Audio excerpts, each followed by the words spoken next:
闪耀，嘿，力量开始燃烧，广阔的天空，挣脱怀抱，张开了翅膀，我们飞向希望。就算跌倒不怕嘲笑，继续奔跑，就算烦恼不会逃跑，坚持到老。失去了全部，还有骄傲，我的人生我要自己去找。对酒当歌要深造，吹响青春季节号，年少的热情迎着风飘啊飘。我们前程知多少？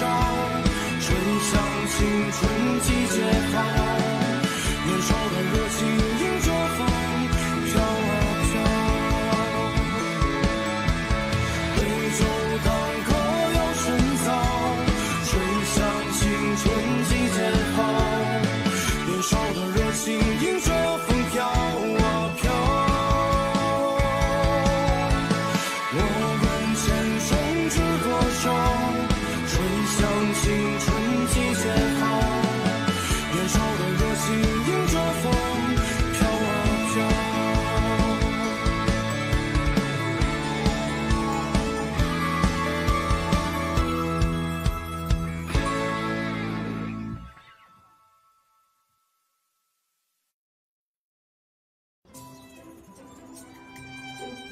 मुझे माफ कर। स्टॉप। ताओ हाओ, तुम माफी क्यों मांग रही हो? तुम्हें पता है तुम वहाँ पर कितनी कूल लग रही थी और तुम्हें देखकर हम में जोश भर गया था। मुझे तो लगा मेरा दिल ही बाहर निकल जाएगा। मैं सच कहूँ ना, डायरेक्टर ली का चेहरा तो देखने लायक था, कभी लाल कभी पीला। ये सब एक्चुअली मेरी ट्रेनिंग का असर है। लेकिन उन्हें ये कैसे पता चला कि हम उस कंपटीशन में पार्ट ले रहे हैं? उन्होंने टूर्नामेंट की डिटेल्स पढ़ ही ली होंगी। मुझे तो यकीन नहीं हो रहा कि यांसी ऐसा कुछ कर सकता है। वो बुरा इंसान तो नहीं है ना? तो उसकी सच्चाई कभी देख नहीं पाई। वो बहुत ही कमीना इंसान है। बहुत हो गया, इसकी बकवास मत सुनो ट्वांसी। पूरी टीम की गलती है, सिर्फ एक इंसान कुछ नहीं कर सकता। उसके अकेले के अड़ने से क्या फर्क पड़ता है ना? वैसे भी उन्हें ऐसी नीच हरकतें करने की आदत हो चुकी है। अगर हम एडमिनिस्ट्रेशन के पास भी कंप्लेंट करेंगे ना, तो भी उनका कुछ नहीं होगा। सही कहा, और मैंने भी जल्दबाजी में टीम छोड़ दी। अब शांत हो जाते हैं और ठंडे दिमाग से सोचते हैं। हम इस कंपटीशन को उन्हें जीतने नहीं दे सकते हैं। हमने बहुत तैयारी की है, ऐसे कैसे हाथ से जाने दे। अब रिसर्च करते हैं कि हम प्रोविंशियल कंपटीशन में भाग कैसे ले सकते हैं। ताओ हाओ, मुझे कंपटीशन की सिस्टम कॉपी मुझे भेज दो, मैं कुछ शायद कर सकता हूँ। ताओ हाओ, तुम चिंता मत करना, हम सब तुम्हारे साथ हैं। ट्रांसफॉर्मेशन प्लान काम कर गया। हाँ, तुम्हें क्या लगता है फिर? बल्कि ये तो तुम्हारा काम भी नहीं था और तुमने रिजेक्ट कर दिया। ये सिर्फ ट्रेनिंग का कमाल नहीं है। मैंने इतना सब तो सोचा ही नहीं। मुझे बस गुस्सा आ रहा था कि हमने इतनी मेहनत की और उन्हें तो बिल्कुल फर्क ही नहीं पड़ रहा था। तो इसी बात पर मैं तुम्हें एक गिफ्ट देना चाहूंगा। कैसा गिफ्ट? तुम्हारा डिबेट से अब कोई लेने देना नहीं है, इसलिए तुम्हारे पास अब काफी फ्री टाइम है जिसमें तुम अपने लिए कुछ भी कर सकती हो। क्या कोई ऐसी जगह है जहाँ तुम हमेशा से जाना चाहती थी? एक्वेरियम, बोटानिकल गार्डन, जू, म्यूजियम और काफी शॉपिंग। हाँ ठीक है, क्योंकि ये गिफ्ट है तो मैं तुम्हारे साथ एक ही जगह पर जाऊंगा, तो ध्यान से सोचना। और ये वाला? पुराने कोच हमारे डिसीजन को सपोर्ट कर रहे हैं। मैंने कहा तो था, वो हमारे साथ है।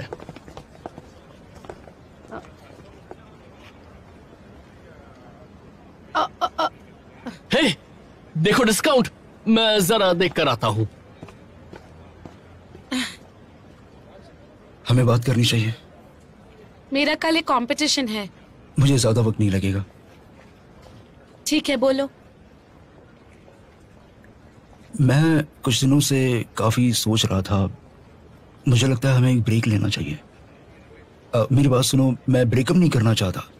मुझे लगता है हम दोनों के बीच बहुत सारी चीजें चल रही हैं। तुम्हें और मुझे, हम दोनों को थोड़ा वक्त चाहिए, थोड़ा और सोचने के लिए, है ना? मुझे भी यही लगता है। तो फिर मैं चलती हूँ।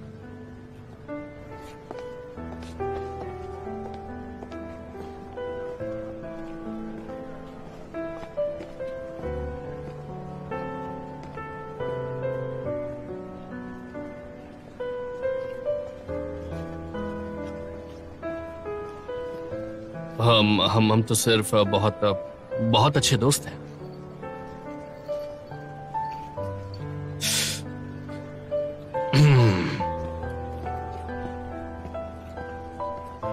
वो यहाँ तुम्हारा स्टेटस पूछने के लिए आया था ना? हाँ। तुमने क्या डिसाइड किया? शुरुआत में हम एक साथ थे क्योंकि हम एक दूसरे को पसंद करते थे, लेकिन बहुत जल्द हमें समझ आ गया कि हम एक साथ बिल्कुल भी सही नहीं हैं। लेकिन तुम तो जानते हो मैं कैसी हूँ। मैं हमेशा से वही करने की कोशिश करती थी जो वो चाहता था। वैसे भी मेरी जैसी पर्सनालिटी के लिए ये इतना मुश्किल नहीं था। वो बहुत कंप्लेन करता था, लेकिन क्योंकि मैं उसकी सारी बातें हमेशा मानती थी, तो वो कभी मुझसे ब्रेकअप ही नहीं कर पाया। तुम थक गई हो? थोड़ी बहुत, लेकिन हर रिलेशनशिप में प्रॉब्लम्स तो आती ही है ना। वैसे भी कोई दो लोग एक दूसरे के लिए हमेशा परफेक्ट नहीं हो सकते। जो तुमने कहा उसका कोई मतलब नहीं है, बिल्कुल बकवास है। याद करो कि तुमने मुझसे क्या कहा था। इससे फर्क नहीं पड़ता कि वो कैसा महसूस कर रहा है, फर्क इससे पड़ता है कि तुम कैसे महसूस कर रही हो, समझी?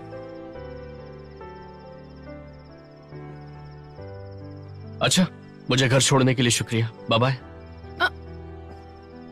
माना, सुनो।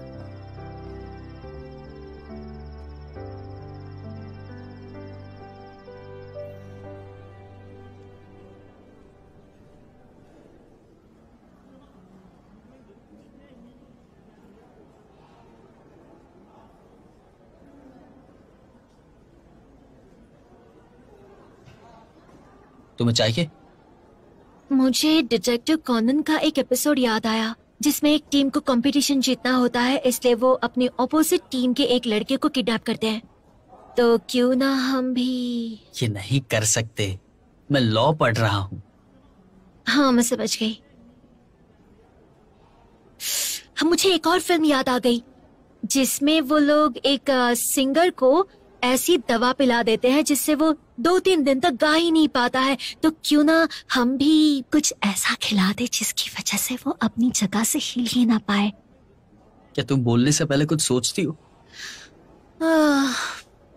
मुझे और कोई आइडिया नहीं आ रहा। मेरे पास एक है। मेरे पास एक आइडिया है। अरे सुनो, मैंने ये सॉल्यूशन निकाल दिया, तुम मुझे थैंक यू कैसे कहोगी? अगर तुमने सच में सोल्यूशन निकाल लिया तो मैं 1 हफ्ते तक तुम्हें पापा बुलाऊंगी।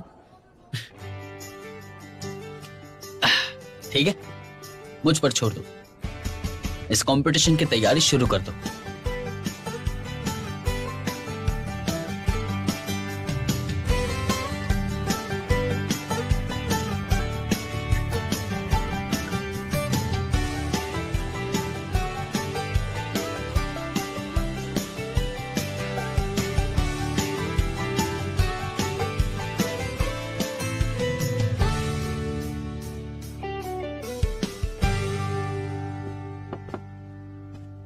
तुम सब तैयार हो? स्टेज पर चलते हैं। बैकग्राउंड म्यूजिक शुरू करो।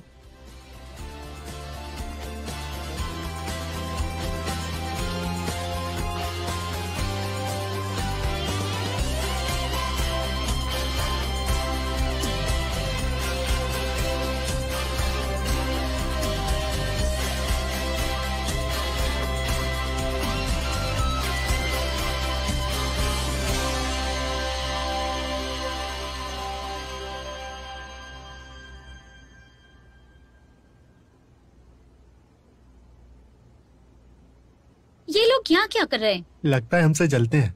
हमारे कैप्टन के परफॉर्मेंस को देखकर ये सब हक्के बक्के रह जाएंगे। चीफ जज, DUFE के डिबेटर्स जिन्होंने रजिस्टर किया था वो अलग थे। रजिस्ट्रेशन लिस्ट में थे टाओ हाओ, मनान, मुशाओयू और नानबेई, और वो वाली टीम यहाँ नहीं है। और रूल्स के मुताबिक हम ये कंपटीशन रद्द कर सकते हैं।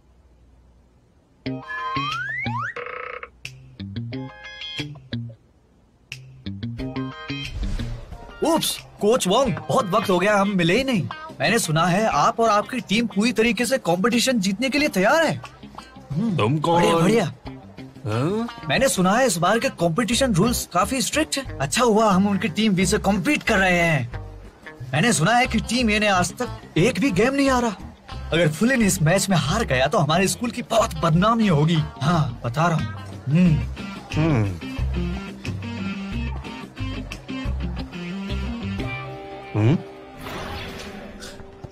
कोच वोंग, अगर रिक्रूटमेंट के समय मेरा पेट खराब नहीं होता तो मैं फ्यूलिन के लिए जीत हासिल करता।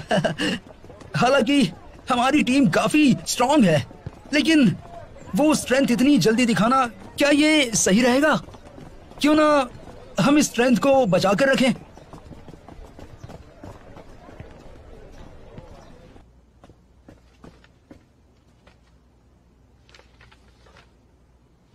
ये चल क्या रहा है? हमारी इंटरनल बातें इन्हें कैसे पता?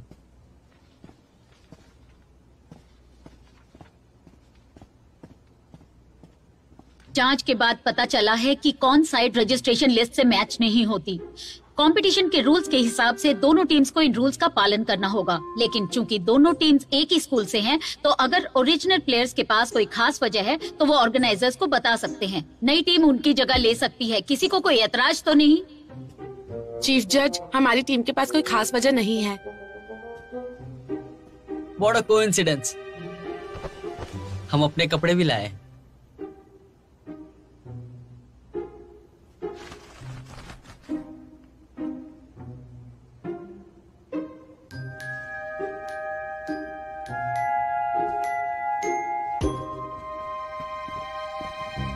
बैकग्राउंड म्यूजिक शुरू करो।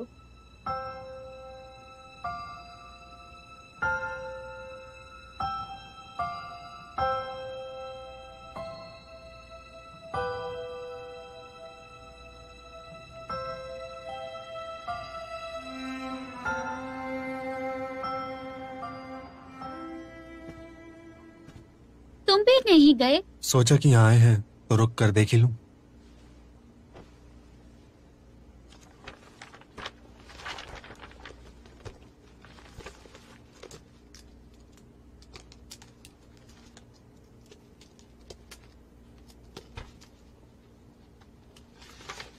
हेलो एवरीवन, कि ये कप डिबेट टूर्नामेंट के क्वार्टर फाइनल में आपका स्वागत है। ये मैच हमारे एजुकेशनल चैनल पर लाइव ब्रॉडकास्ट होगा, तो मैं ऐलान करती हूँ कि ये मैच अब शुरू होता है।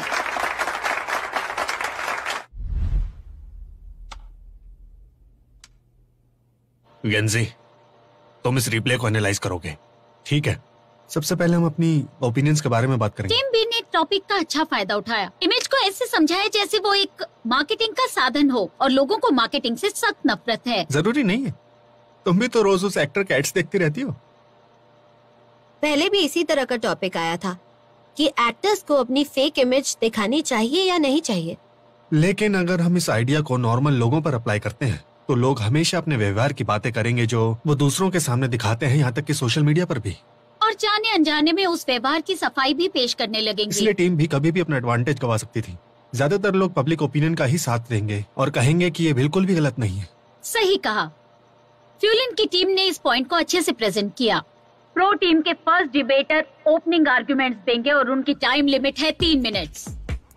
थैंक यू चीफ जज। हेलो एवरीवन, हमारा व्यू ये है कि इमेज बनाने के फायदे उसके नुकसान से कई बढ़कर है। हम हमेशा न्यूज पर देखते हैं कि कैसे एक सुपरस्टार ने अपनी हरकतों से अपनी पब्लिक इमेज खराब कर दी। हम अपनी निजी जिंदगी में कभी कभार एक पब्लिक इमेज बनाते हैं जो सबके लिए है, लेकिन पब्लिक इमेज का मतलब क्या है? हमें लगता है पब्लिक इमेज एक ऐसा इमेज मैनेजमेंट है जो भी सोशल मीडिया की वजह से ही आया है, लेकिन ये बिल्कुल उसी तरह का है जैसे हमने पहनने, ओढ़ने, बोलने, चलने या रेज्यूमे बनाने में एक अलग छवि बनाते हैं। बस ये सब दूसरों के सामने अपनी बेहतर इमेज बनाने के तरीके हैं। ये हमारी पब्लिक इमेज के लिए होता है।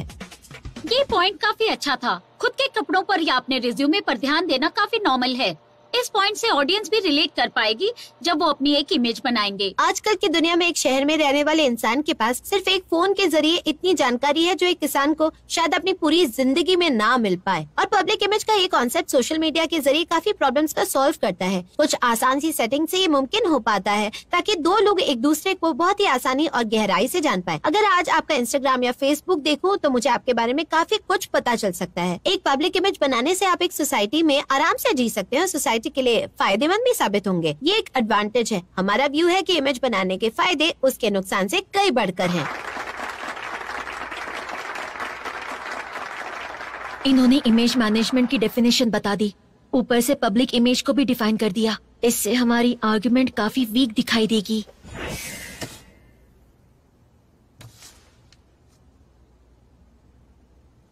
उन दोनों की आर्ग्यूमेंट्स अच्छी थी। शुरुआत पब्लिक इमेज और गोल से करते हैं। इतने अच्छे आर्ग्यूमेंट के लिए शुक्रिया फर्स्ट डिबेटर। अब स्वागत करते हैं ड्यूफ के फर्स्ट डिबेटर का, जो अपना ओपनिंग आर्ग्यूमेंट देंगे। थैंक यू चीफ जज। Hello everyone. अभी हमारी फेलो डिबेटर ने कहा कि पब्लिक इमेज बनाने से हम सोसाइटी का फायदा कर सकते हैं और हमें ज्यादा कम्युनिकेट करने की भी जरूरत नहीं। तो अगर आप मेरा इंस्टाग्राम अकाउंट खोलेंगे तो आपको पता चलेगा कि मैं एक टॉरस हूँ, मेरा ब्लड ग्रुप ए पॉजिटिव है, मुझे इटालियन खाना पसंद है, लिटरेचर और पेंटिंग पसंद है। तो आपको पता चल गया कि मुझे खुश करने के लिए आप मुझे एक एग्जीबिशन और इटालियन खाना खिला सकते हैं। आप हमारी इस मीटिंग में सारी बारीकियों का ख्याल रखेंगे क्योंकि मैं एक टॉरस हूँ जो अपने लिए डिसीजन नहीं ले सकती है। लेकिन अगर मैं ये सच बताऊँ तो ये सब मेरी सच्चाई नहीं है। ये तो बस एक परछाई है, एक इमेज जो मैं बनाना चाहती हूँ लोगों के सामने। लेकिन इन सब के नीचे मैं खुश नहीं हूँ। बात तो ये है कि मैं अपनी सच्चाई आपको नहीं दिखाना चाहती क्योंकि मुझे अपनी इमेज बनाकर रखनी है। मैं आपको निराश नहीं कर सकती और खुद को भी नहीं कर सकती। लेकिन अब हम सब इस झूठे सोशल मीडिया लाइफ से थक चुके हैं। अब आपको समझ आ गया है कि ये सब बस एक ढोंग है और इसका काम है कि दूसरों के सामने एक झूठी छवि को सामने लाना और सच को दूर रखना। पर क्या आप सचमुच इस तरह के इंसान हैं? हम में से हर एक इंसान इसके बीच का अंतर जानता है। इसलिए एक पब्लिक इमेज से मैं आपको नहीं जान सकती हूँ और उसके जरिए मैं सिर्फ एक झूठ को ही समझ सकती हूँ। और एक्सपीरियंस कहता है कि एक बार झूठ सच बन जाए तो उसे बदलना मुश्किल है। इसलिए मैं आप सबसे पूछना चाहती हूँ कि एक इमेज के जरिए हमारी सोसाइटी में वैल्यू सचमुच बढ़ती है या फिर घटती ही रहती है? फर्स्ट डिबेटर ने उनके पॉइंट्स को रिफ्यूट कर दिया और ऑडियंस को अपनी तरफ ले लिया। क्योंकि उसने काफी डायरेक्टली किया तो देखने में बहुत पावरफुल था। सही कहा, एक डिबेट का फ्लो ऑडियंस के सपोर्ट से ही आगे बढ़ता है। लेकिन आर्ग्यूमेंट का दूसरा हिस्सा काफी कॉमन था। अगर इसकी तुलना फर्स्ट पॉइंट से की जाए तो काफी सारे कॉन्ट्राडिक्शंस थे। कौन साइड के पास अभी भी एडवांटेज था, इसलिए उन्होंने उसका फायदा उठाया और अटैक कर दिया। और उन्होंने ये भी बताया कि एक पब्लिक इमेज होने से दूसरे पर क्या असर पड़ता है। इसलिए पहले राउंड का ध्यान इस पर भी था कि इमेज सच में दूसरों से बनती है या फिर खुद अपने आप से।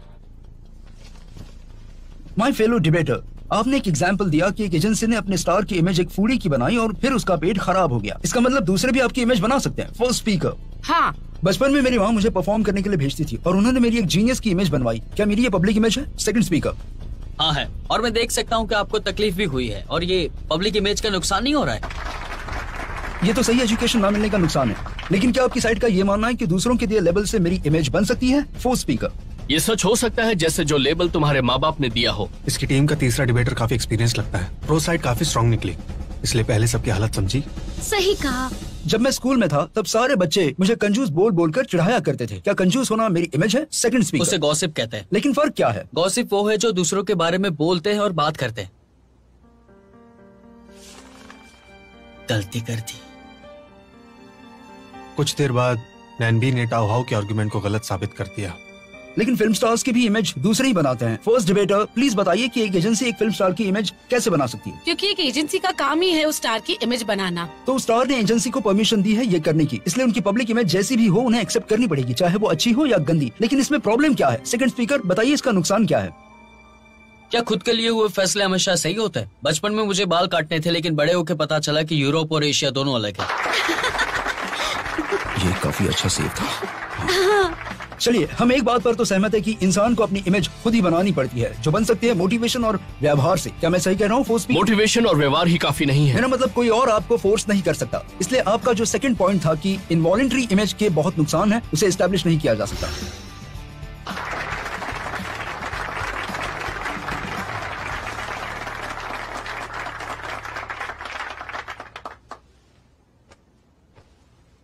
मैंने गलती की है। कोई बात नहीं, हमें ये पॉइंट छोड़ना ही होगा। हम मैनेजमेंट के बारे में बात करेंगे, वही आसान होगा। नहीं, डेफिनेशन चाहिए ना उन्हें, मैं देती हूँ। थैंक यू चीफ जज। मेरे फेलो डिबेटर्स, आपने कहा कि एक इंसान की पब्लिक इमेज उसकी सच्चाई होती है और उसकी सबसे बड़ी उपलब्धि भी। सही कहा ना? हाँ। इसका मतलब पब्लिक इमेज का होना भी एक मकसद है। हाँ। इस तरह के सवालों में हाँ या ना बोलना ही पड़ता है। लेकिन उसने फोर्थ डिबेटर से पूछा, उन्हें आर्गुमेंट की थ्योरी अच्छे से पता होती है। क्या ये गलती नहीं थी? नहीं, उसे यही जवाब चाहिए था ताकि बाद में वो अपना पॉइंट रख सके। एक बार एक रिपोर्टर ने अपनी जुआरी की इमेज बनाई ताकि वो अंडरग्राउंड कैसीनो में इन्वेस्टिगेशन कर सके। क्या उसका मकसद जुआरी बनना था? Second debater. नहीं, उसका मकसद था उनका विश्वास जीतना और एक पब्लिक इमेज बनाकर वो ये सब हासिल कर पाया। सही कहा, लेकिन आपकी आर्गुमेंट थी कि पब्लिक इमेज बनाना अपने आप में एक मकसद होता है, तो एक लक्ष्य को हासिल करने का जरिया कैसे बन सकता है? आप गलत हैं। आपके एग्जाम्पल में ऐसी पब्लिक इमेज उसका मकसद नहीं था, वो तो बस एक भेस था, ना कि एक पब्लिक इमेज। अगर मकसद सही नहीं है तो वो भेस है, पब्लिक इमेज नहीं है। लेकिन हर इमेज का एक मकसद तो होता ही है। मेरे फेलो डिबेटर एक ही बात को गोल गोल घुमा रहे हैं। लेकिन हमें कहना है कि हर पब्लिक इमेज लोगों की रियल आइडेंटिटी से मेल नहीं खाती। मुझे एक्सरसाइज करना नहीं पसंद, लेकिन मैं रोज जिम की फोटो जरूर पोस्ट करती हूँ। म्यूजियम नहीं जाती, लेकिन रोज उसके बारे में बात करती हूँ। ये बस अपनी इमेज बनाने का एक जरिया है। इसे भेस कहते हैं, पब्लिक इमेज। अगर पब्लिक इमेज सच्चाई से बनी हुई है तो कई लोगों की पब्लिक इमेज खराब कैसे होती है? क्योंकि लोग बदल जाते हैं। तो इस बात से इनकार नहीं किया जा सकता कि कई लोग झूठी जिंदगी जीते हैं क्योंकि उनका मकसद सिर्फ पब्लिक इमेज बनाना होता है, और जो लोगों के व्यवहार से मेल नहीं खाती वो भी पब्लिक इमेज होती है ना फोन स्पीकर? ऐसा नहीं है, क्योंकि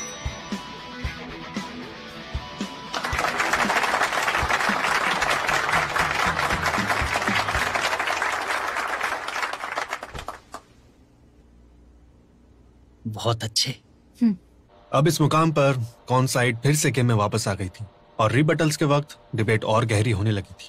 इमेज खराब होना मतलब वो एक सच्चाई नहीं थी। ऐसा भी हो सकता है कि मैं बदल गया हूँ। लेकिन किसी की इमेज खराब होने से बहुत ही नुकसान होता है। क्या कहेंगे इसके बारे में? मैं नहीं कह रहा, लेकिन क्या ये इमेज होने का एक नुकसान है? ये तो इमेज खो देने का नुकसान है। आपको क्या लगता है, इन दोनों का मतलब एक ही है? बिल्कुल नहीं। क्या जिंदगी को खो देने का नुकसान और नुकसान के समान है? ड्रग खो जाने से दर्द होता है, लेकिन ड्रग से नुकसान होता है वो नहीं पता। मेरे फेलो डिबेटर, ये एक गलत एग्जाम्पल है। एक पब्लिक इमेज बनाना कोई गलत काम नहीं है। ये पब्लिक के लिए किया जाता है। इमेज को बरकरार रखने से इंसान बहुत ज्यादा थक जाता है। सही कहा।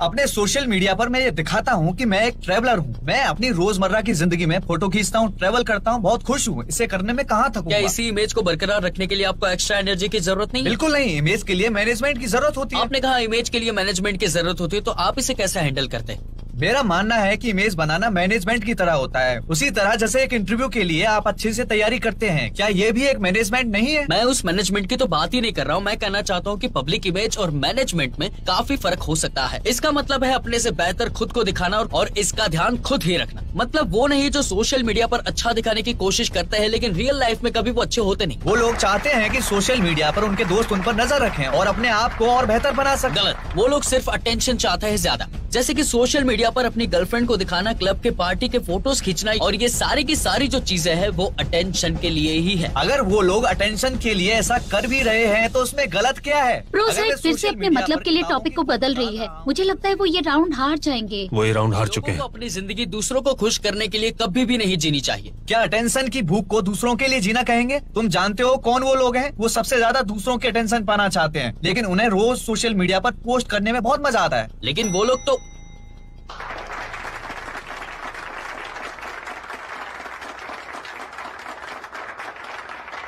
ये वाला राउंड बहुत भारी था। मुझे सांस नहीं आ रही है। समरी कौन देगा? मैं दूंगी। मुझे समरी देने दो। अब बुलाएंगे कौन साइड के डिबेटर को जो समरी देंगे। आपको मिलेंगे 2 मिनट। प्लीज आ जाइए। ताऊ हाउ को समरी करने दो अभी।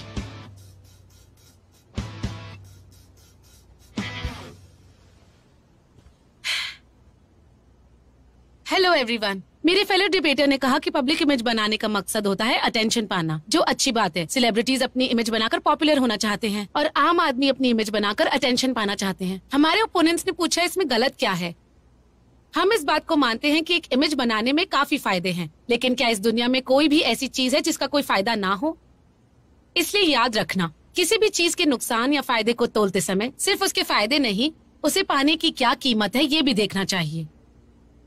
मैं कभी कभी सोचती हूँ आजकल दुनिया में ये इमेज बनाने का ट्रेंड क्यों शुरू हुआ। शायद इस अटेंशन को पाने का शॉर्टकट सबको काफी टेम्पटिंग लगता है। जब मैं छोटी थी सब मुझे एक सेंसिबल बच्ची समझते थे। जब तक मैं पढ़ाई करती रही, सारा होमवर्क भी कर लिया, कोई मस्ती नहीं की, तब तक मुझे सबका अटेंशन मिलता रहा। तो मुझे हमेशा सेंसिबल ही रहना चाहिए ना।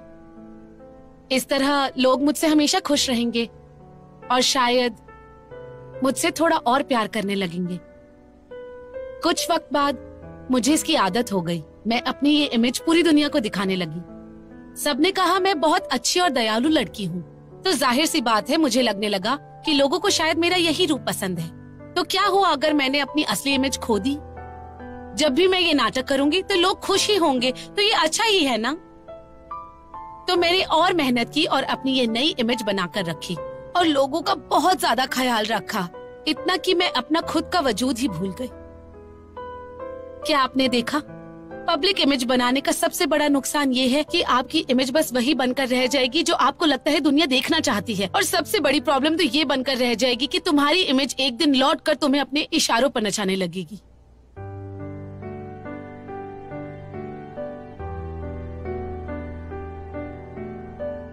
मुझे नहीं लगता ये सही है। Thank you.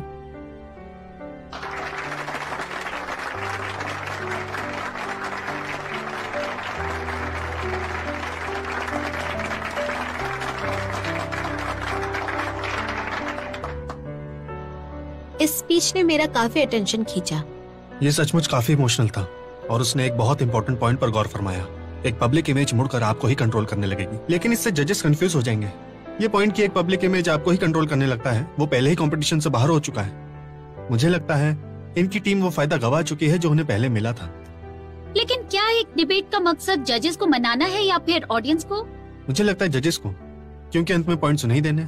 एक फ्री डिबेट में तो प्रो साइड कहेगी कि पब्लिक इमेज अच्छी है और कॉन साइड कहेगी कि वो बुरी है, और कंपटीशन इस गॉसिप से ही शुरू होता है। पिछले महीने एक सनसनी खबर हर चैनल पर चल रही थी। एक सेलिब्रिटी कपल की पब्लिक इमेज रातों रात तबाह हो गई क्योंकि वो एक दूसरे को चीट कर रहे थे। अब इस खबर से उनकी इमेज को फायदा हुआ या नुकसान? नुकसान के कारण फायदे नजरअंदाज नहीं किए जा सकते। उस पब्लिक इमेज के कारण उस कपल ने काफी शोज किए, एडवर्टाइजमेंट साइन किए और पैसे भी कमाए। क्या ये फायदे काफी नहीं? तो आपके हिसाब से ज्यादा पैसा होना एक फायदेमंद बात है? पब्लिक इमेज खराब होने से लोगों की सोशल लाइफ भी खराब होती है। आप इसके बारे में बात क्यों नहीं करते? अगर एक सोशल लाइफ के पॉइंट से देखा जाए तो क्या एक पब्लिक इमेज होना आपके दोस्त बनाने की संभावना को नहीं बढ़ाता? एफिशिएंसी बढ़ाने से कुछ नहीं होगा, ये बात को पहले ही नकार चुके हैं। क्या सोशल मीडिया पर अपनी फोटोज पर एडिट करके 100 लाइक पाना? फोटोज एडिट करके तो सभी पोस्ट करते हैं, लेकिन मैं ये पूछना चाहती हूँ कि आपकी साइड ये मानती है कि एक पब्लिक इमेज बनाने से इंसान खुद के बारे में और जान पाता है? लेकिन ये जानकारी तो एक तरफा ही है ना? दुनिया में हर तरह की जानकारी क्लियर नहीं होती है, एक तरफा होती है। क्या एक बिजनेस कार्ड में इन्फॉर्मेशन एक तरफा नहीं होती है? तो मुझे ये बताइए कि एक बिजनेस कार्ड हमारे सोशल इंटरेक्शन को फायदा करता है या नुकसान? फायदा करता है, लेकिन वो बातें बहुत ऊपरी होती हैं और उनमें कोई गहराई नहीं होती। बहुत अच्छे, हम एक बात पर सहमत हैं कि एक सोशल इंटरेक्शन के अलग अलग लेवल्स होते हैं और एक ऊपरी इंटरेक्शन के लिए इमेज का होना बहुत जरूरी है, क्योंकि उसके जरिए हम बातें कर सकते हैं, है ना? प्रो साइड काफी स्ट्रांग निकली। वो 3 लॉजिकल स्टेप्स के जरिए अपना एफिशिएंसी का पॉइंट डिबेट में वापस लाए। सिर्फ इतना ही नहीं, उन्होंने कौन साइड के फ्लो को भी तोड़ दिया और बार बार अपनी साइड को फेवर करने के लिए वो इस बैटलफील्ड को कट करते अब रहे। इस वक्त उन्हें क्या करना चाहिए था? पॉइंट को समझो, कोर आर्गुमेंट को वापस लाओ और इंतजार करो। हम मानते हैं कि एक इमेज बनाने के फायदे भी हैं, लेकिन अगर उसे बचाने के लिए एक पब्लिक इमेज बनाई जाए तो हम प्रॉब्लम में फंस सकते क्या हम हैं। किसी चीज से तभी तक बंधे हुए हैं जब तक हमें दूसरों की परवाह है? इस तरह तो हमें दूसरों पर अपनी छाप छोड़नी ही नहीं चाहिए और हमारे कोई भी सोशल मीडिया ऐप होनी ही नहीं चाहिए। क्या ये भी एक तरह का बंधन नहीं है? अगर आज मैं अपने कंप्यूटर स्किल्स दिखाऊंगा तो लोग मुझे कंप्यूटर रिपेयर करवाने के लिए देंगे, उसका क्या? आप अपनी कैसी इमेज बना सकते हैं जो दूसरों की मदद नहीं करना चाहता? Problem solve. ओपोनेंट ने बिल्कुल सही कहा। एक पब्लिक इमेज को संभालने के लिए दूसरी इमेज बनानी पड़ेगी। देखते देखते इतनी इमेज बन जाएगी कि आप अपने आप को भूल जाएंगे। एक झूठ छुपाने के लिए 100 झूठ बोलने पड़ेंगे। तो क्या आप झूठे बन जाएंगे? तो झूठ बोलने के फायदे होते हैं या नुकसान? कौन साइड को एडवांटेज मिल गया, लेकिन प्रो साइड अभी भी हारी नहीं है।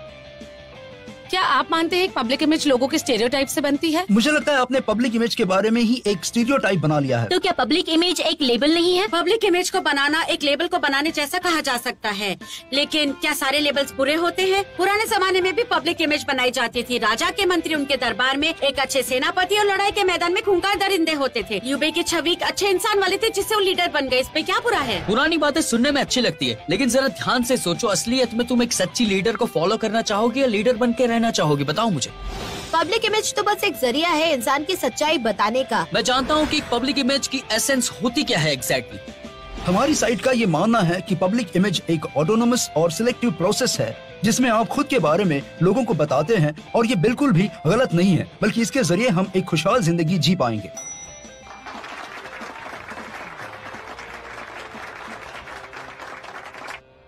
फ्री डिबेट के सारे पॉइंट्स 50-50 थे, लेकिन अब इस वक्त सिर्फ क्लोजिंग आर्गुमेंट ही एक टीम को जिता सकती है। पहले के कॉम्पिटिशन्स में ऐसे आर्गुमेंट्स काफी वैल्यू ऐड करते थे, लेकिन ऑडियंस को इस बार सिर्फ कंफ्यूज किया गया है। ऐसे हालात में सिर्फ वैल्यू को बढ़ाने के लिए पॉइंट्स बोलकर ऑडियंस और कंफ्यूज हो जाएगी। क्लोजिंग आर्ग्यूमेंट में बोलने के लिए काफी पॉइंट वैल्यूएबल होते हैं, लेकिन ये काम नहीं करेगा। अगर मैं होता तो मैं फिर से डेफिनेशन की बात करता और ऑडियंस को मजबूर करता कि वो पूरी आर्ग्यूमेंट्स का लॉजिक समझे। ये कंपटीशन का आखिरी भाग है जो है क्लोजिंग आर्गुमेंट्स। दोनों साइड्स को 4-4 मिनट्स मिलेंगे। पहले स्वागत करते हैं फोर्थ डिबेटर का कौन साइड से। थैंक यू चीफ जज। Hello everyone.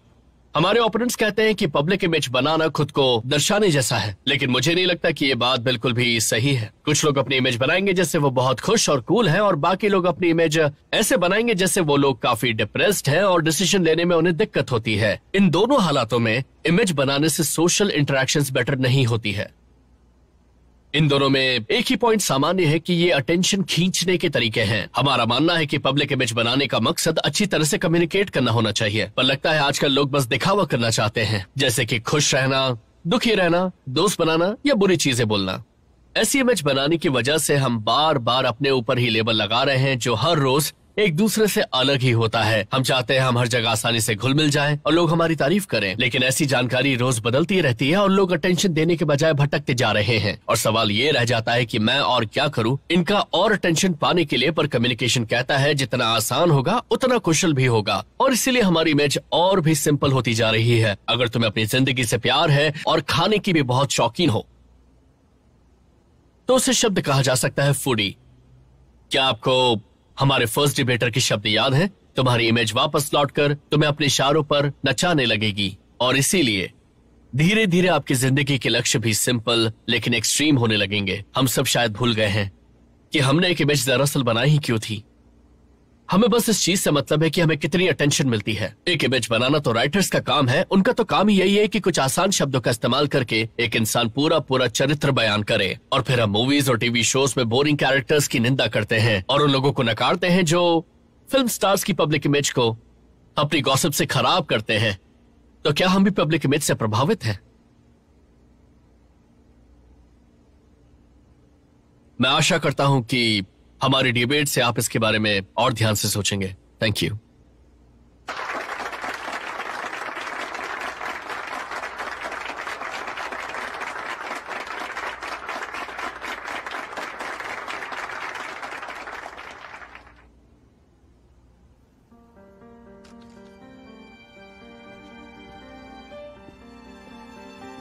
जजेस ने अपना फैसला सुना दिया है और उनका रिजल्ट मेरे हाथ में है। इस कंपटीशन के बेस्ट डिबेटर हैं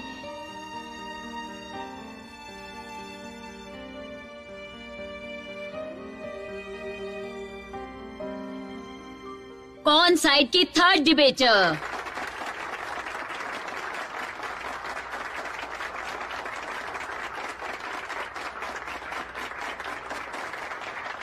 इस कंपटीशन की विनिंग टीम है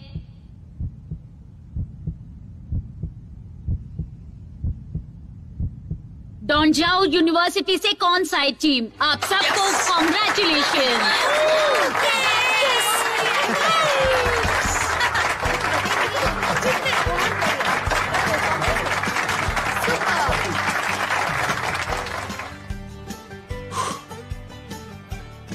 आज के लिए बस इतना ही।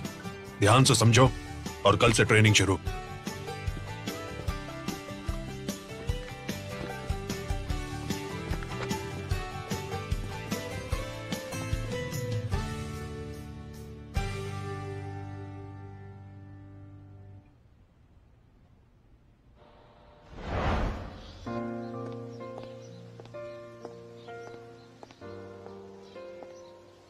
क्या तुम जीती? Congratulations. Thank you. चलो पैचअप हमें कर ब्रेकअप लेते हैं। करना चाहिए। पिछले 2 साल से मेरा ध्यान रखने के लिए शुक्रिया। आई होप तुम खुश रहो।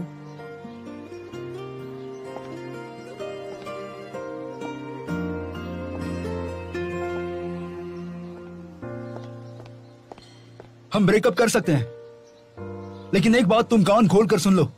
मैंने इस रिश्ते को बचाने के लिए बहुत मेहनत की है।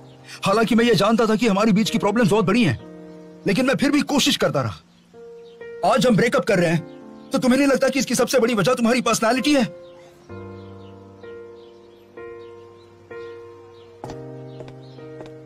हाँ, मेरी पर्सनालिटी में प्रॉब्लम्स हैं, लेकिन इस ब्रेकअप की जिम्मेदार सिर्फ मैं नहीं हूँ, समझे?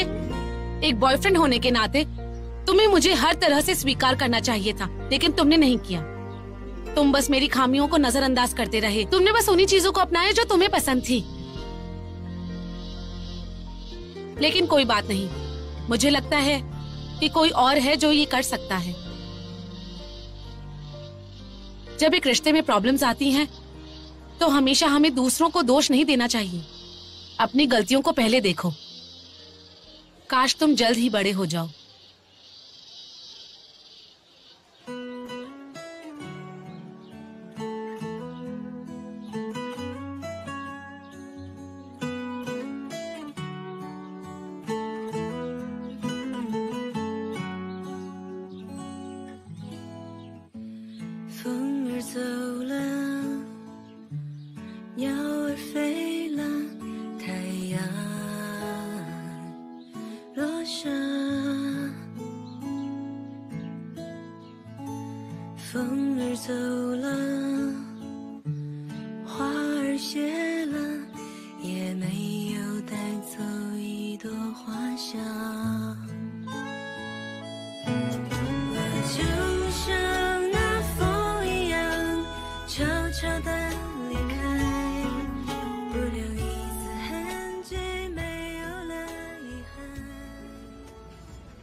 मैंने आज तुम्हें इसलिए बुलाया है ताकि मैं तुम्हें बता सकूं कि मैं उस दिन रूम से क्यों भाग गया था।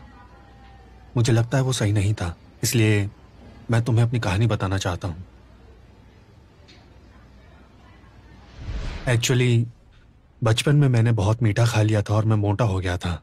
सब लोग मेरा बहुत मजाक उड़ाते थे। देखो गोल मोटोल, मुझे माफ करना, मैं तुम्हें डेट नहीं कर सकती। तब उन्होंने मुझे एक नाम दे दिया था, गोल मटोल। वो मेरी जिंदगी का सबसे बुरा दिन था। आज इतने सालों के बाद भी मुझे मीठा खाने में हिचकिचाहट होती है।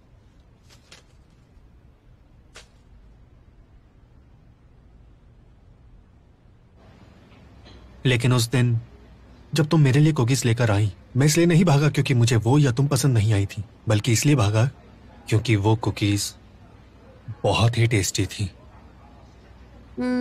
सच में? हाँ, सच में। तो यान्जी, मैं तुम्हारे लिए लो कैलोरी और लो शुगर कुकी बनाऊंगी।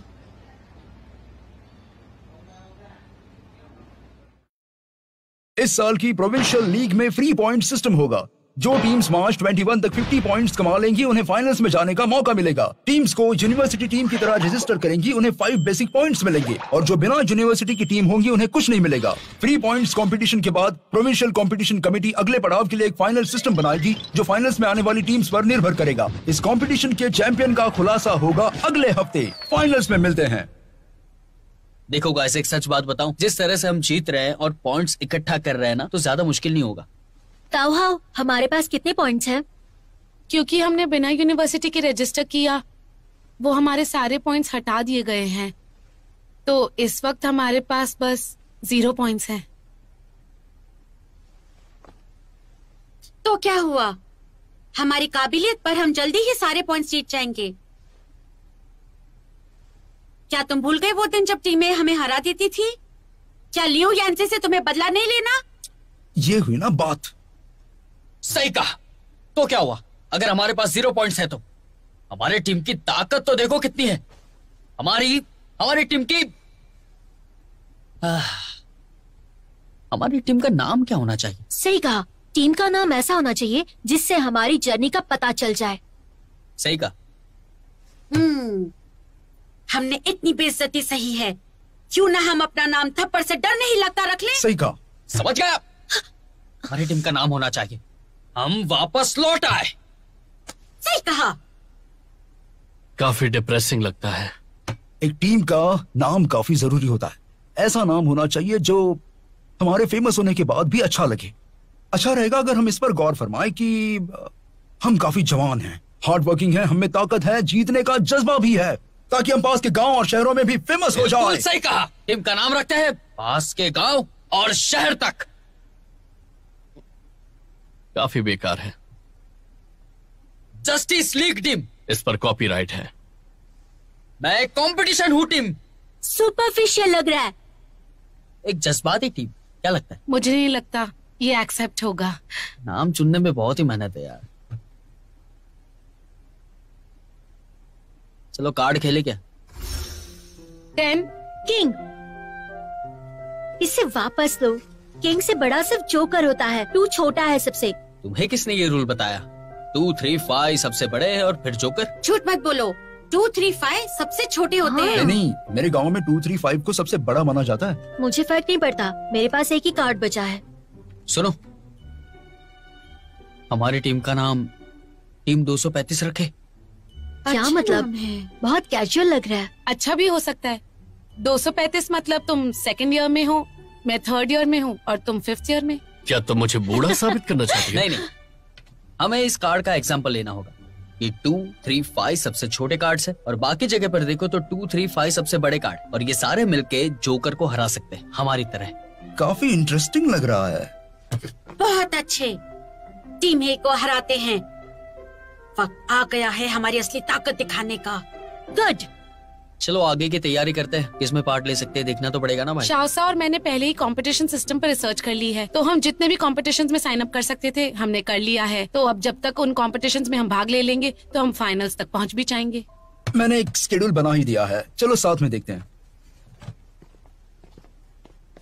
हमें रेस्टोरेंट बंद करना है। ठीक है, चलो। आराम से आराम से। ठीक है, चलो।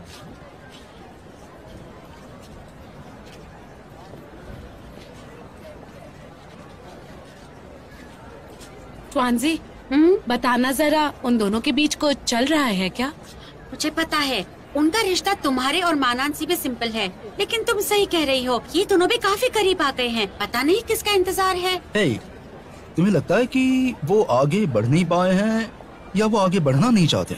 नानबे ने कहा कि उसकी माँ बचपन से ही काफी स्ट्रिक्ट थी। वो और उसके पापा दोनों उसकी मॉम से बहुत डरते थे, इसलिए नानबे को एक बहुत ही शांत लड़की चाहिए। तुम्हें लगता है शायू वो लड़की है? जरूरी नहीं। और वैसे भी क्या नानबे हमेशा अपनी बात से मुकर नहीं चाहता? सही कहा, शायद उसे उसकी आदत ही हो गई है और उसे लगता है कि किसी और के साथ रहने से बेहतर शायू के साथ ही रहना है। अरे रुको, किसी और के बारे में भी सोचो। मैं 30 साल का हो गया हूँ और तुम में से किसी को भी मेरी फिक्र नहीं है। चलो अब घर जाओ और सो जाओ, हम कल मिलेंगे और नई लड़ाई लड़ेंगे। ठीक है। ओके। डिबेट टीम बी ने ऑफिशियली हमारी स्कूल की टीम को छोड़ दिया है। उन्होंने प्रोविंशियल लीग के प्रीलिमिनरी स्टेज पर एक यूनिवर्सिटी के बिना दाखिला ले लिया है। अगले 3 दिनों में वो अलग स्कूल्स के साथ कम्पीट करेंगे, जो है डेवलपमेंट जोन के tigers, Huarong vocational college, Xinjing hotel management college और Linhai university of chemical technology, जिन्हें इस शहर का गुंडा कहा जाता है। आज उनका कंपटीशन है रुईहोंग वोकेशनल एंड टेक्निकल कॉलेज के साथ, जिनके पास शानजाई जेनजोंग स्ट्रीट पर माँ वी होने का टाइटल है। दर्द एक तरह की चेतना है। अगर आप सो नहीं सकते तो आप जाग रहे हैं, तो आप सचेत है। सोते हो आप उठ नहीं सकते तो आप सचेत नहीं है। तो ये ना सोने के दर्द से बढ़कर कैसे है? तो तुम्हारा मतलब है तुम जाग नहीं रहे हो, मतलब बेहोश हो, और जाग के तुम होश में आ सकते हो। अगर तुलना की जाए तो नींद से जागना ज्यादा दर्दनाक है।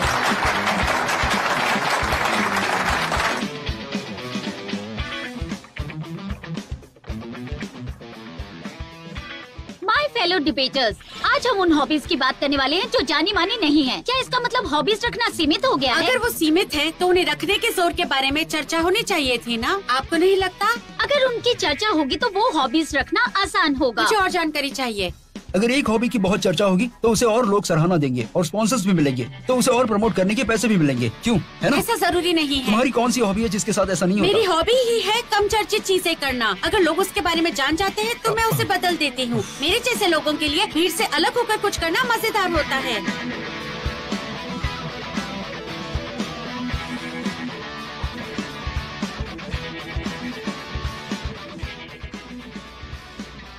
घर पे मेरे डैड ने मेरे लिए सर्वेंट रखा था जिसने मेरा 20 साल तक काम किया, तो मेरी मेहनत कम होगी? बल्कि इसका उल्टा, तुम्हारे पिता की वजह से तुम एक नए मकाम पर पहुँचे और तुम्हें दूसरे तरह का स्ट्रगल करना पड़ा। कैसा स्ट्रगल? रेंट बटोरने का स्ट्रगल।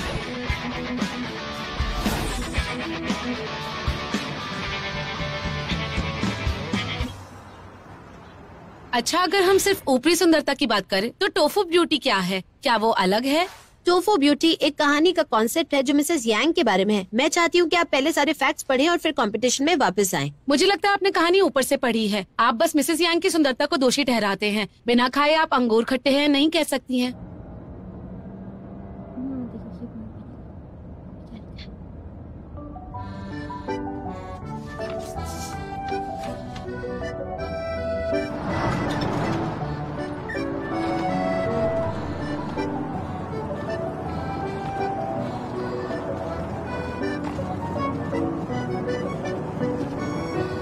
और इस कंपटीशन के विनर हैं टीम 235।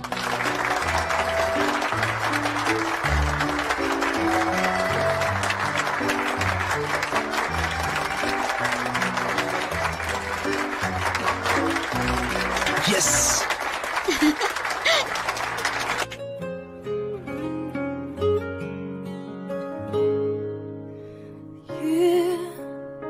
सुनो भाई, हमारे लीड सिंगर का नाम क्या है? शाओयांग।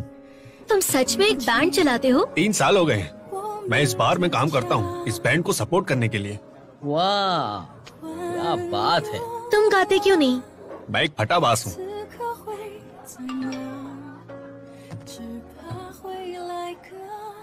मेरा कल का होमवर्क बाकी है, मैं लेट हो जाऊंगी। तुम लोग प्रैक्टिस करो। मेरा स्टूडेंट यूनियन का काम भी बाकी है। क्या पढ़ रही हो? ग्रुप चैट पढ़ रही हो, तुम भी पढ़ो। कोई बात नहीं, हमें प्रैक्टिस के लिए जगह भी नहीं मिली है। मेरे पास एक आइडिया है, तुम और नानबे पहले चले जाओ। हम पहले यहाँ ट्रेन किया करते थे। यहाँ पर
唱不出